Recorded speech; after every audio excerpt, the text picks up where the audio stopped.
नमस्ते दोस्तों। कहा जाता है कि हर एक काबिल मर्द के पीछे एक औरत का हाथ होता है, लेकिन ओशो के केस में यह एकदम उल्टा था। ओशो के काबिल होने में और ओशो का नाम खराब होने में एक ही औरत का नाम था, जिसका नाम माँ आनंद शीला था, माँ आनंदी शीला था।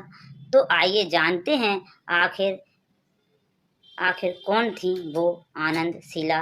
कैंटीन में खाना परोसने वाली आनंद शीला कैसे बनी ओशो की पर्सनल सेक्रेटरी, और आखिर क्यों आनंद शीला पर 700 लोगों को जहर देने का इल्जाम लगा गया था, और आखिर क्यों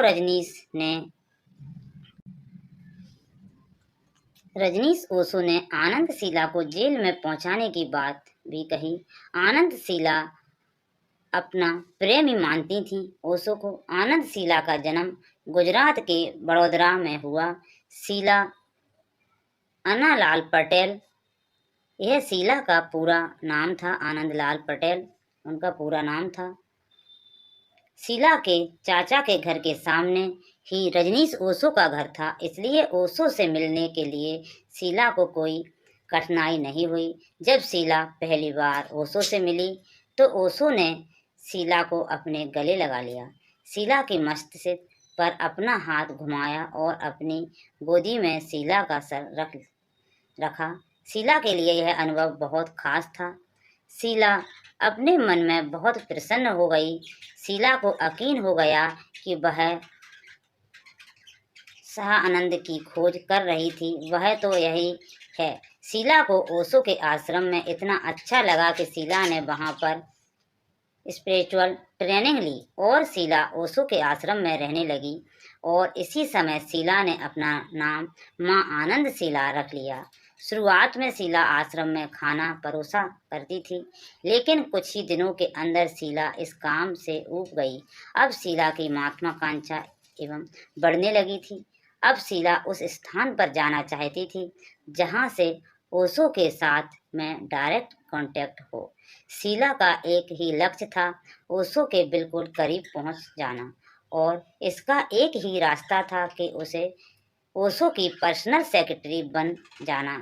लेकिन ओशो की पहले से ही एक सेक्रेटरी थी जिसका नाम लक्ष्मी था, जो अपना काम पूरे ईमानदारी से करती थी। कुछ दिनों के बाद में शीला ने लक्ष्मी के असिस्टेंट के रूप में काम चालू किया। अब ओशो और शीला के बीच में एक ही दूरी थी, जो थी लक्ष्मी। अब लक्ष्मी को हटाने के लिए शीला को खुद की पावर बढ़ानी थी, इसलिए आश्रम के छोटे मोटे सारे झगड़े बिना लक्ष्मी को बताएं शीला सॉल्व करने लगी थी। अब आश्रम में कोई भी झगड़ा हो या कुछ भी विवाद हो, लोग लक्ष्मी की जगह शीला के पास जाने लगे। अब पूरे आश्रम में लक्ष्मी की जगह शीला की बातें होने लगीं। अब शीला के पास इतनी पावर आ गई थी, लक्ष्मी को हटाकर अब माँ आनंद शीला बन गई ओशो की पर्सनल सेक्रेटरी।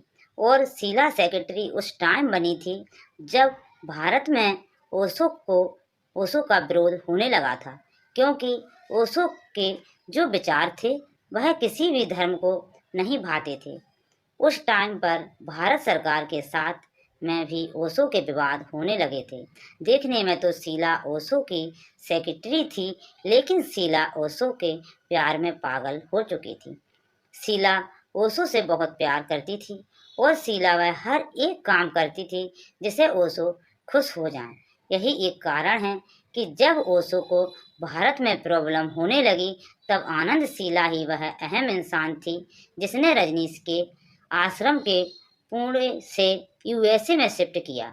शीला ने ओशो फाउंडेशन के पैसों से अमेरिका में और ओरेगोन सिटी में 62,000 एकड़ जमीन खरीदी। आनंद शीला ओशो और उनके साथ में 7,000 से अमेरिका चले गए। शीला ने अमेरिका में एक शहर बसा लिया और उस शहर को रजनीशपुरम नाम दे दिया गया। अमेरिका में भी ओशो के बहुत चाहने वाले भक्त थे, जो ओशो पर अपनी सारी संपत्ति लुटाने को तैयार थे।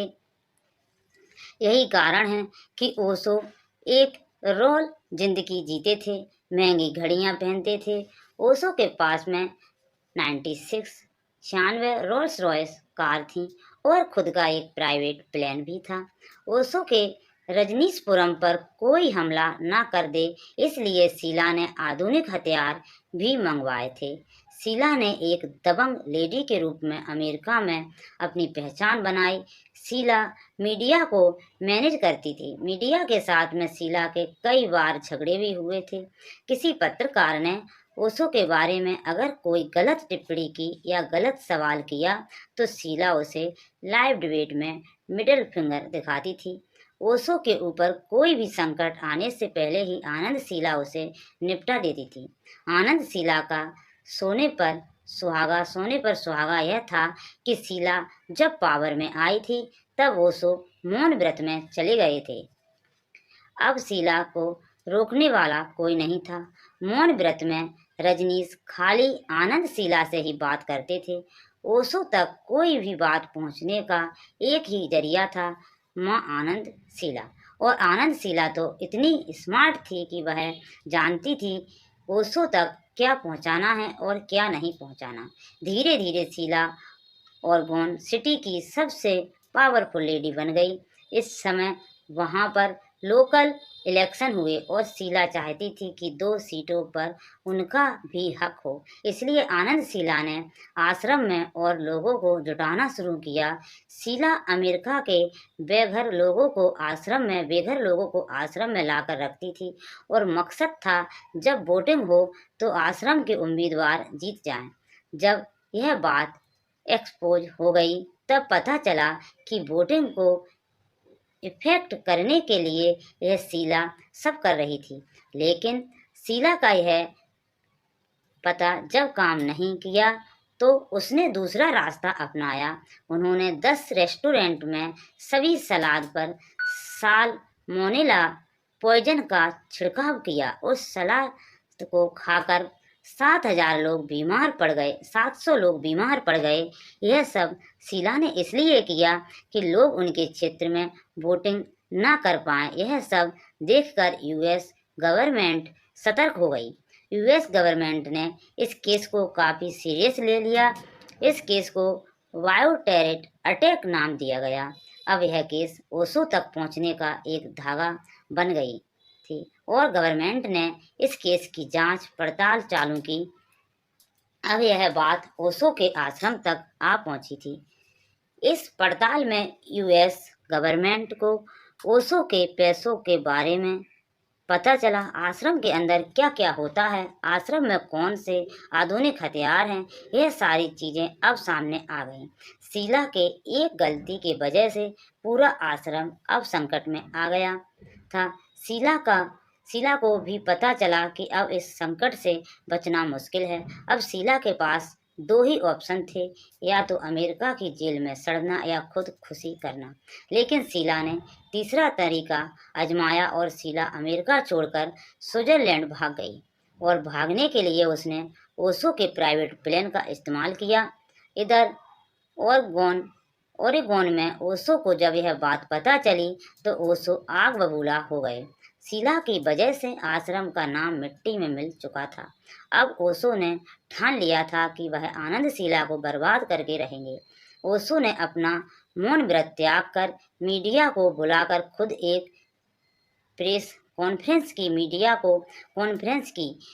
को ओशो ने कहा शीला एक अच्छी सेक्रेटरी बन नहीं पाई, लेकिन शीला एक अच्छी बीच थी। इधर पुलिस ओशो के आश्रम तक जाकर पहुंच गई थी। आखिर ओशो रजनीश को अरेस्ट किया गया, लेकिन कुछ ही दिनों में ओशो जेल से बाहर आ गए। और जैसे ही ओशो जेल से बाहर आ गए, उन्होंने शीला को एक्सपोज करना चालू कर दिया। ओशो ने आनंद शीला पर कई गंभीर आरोप लगाए। ओशो ने कहा, शीला ने मेरे आसपास के मेरे सभी करीबी लोगों को मुझसे दूर किया। मेरे रूम में आनंद शीला ने एक प्राइवेट रिकॉर्डिंग डिवाइस लगाया ताकि मेरी सारी बातें वह सुन सके। मेरे डॉक्टर और मेरे करीबी लोगों को शीला स्लो पॉइजन देती थी और ने कहा कि मेरी ही गलती है कि मैंने एक बेट्स को अपनी सेक्रेटरी बनाया। ओशो ने कहा कि शीला चाहे उनसे कितना भी प्यार करे, उन्होंने शीला के साथ में कभी भी सेक्स नहीं किया, टच नहीं किया। उसकी औकात में कैसे रखना है मुझे पता है। और ओशो ने आनंद शीला पर $55 मिलियन के गायब हो जाने का आरोप लगाया और कुछ ही दिनों में आनंद शीला को अरेस्ट किया गया। आनंद शीला पर जो कुछ आरोप लगाए गए थे उनमें से कुछ आरोप सिद्ध हो गए और कोर्ट ने आनंद शीला को 20 साल की सजा सुनाई। लेकिन 39 महीने की भीतर ही शीला को अच्छे बिहेवियर के कारण जेल से रिहा किया गया। जेल से बाहर आने के बाद आनंद शीला ने ओशो पर एक भी टिप्पणी नहीं की। खाली आनंद शीला कहती थी कि ओशो मेरे प्रेमी हैं और मैं उनकी प्रेमिका। पूरा वीडियो देखने के लिए बहुत बहुत धन्यवाद। वीडियो देखने के लिए थैंक यू।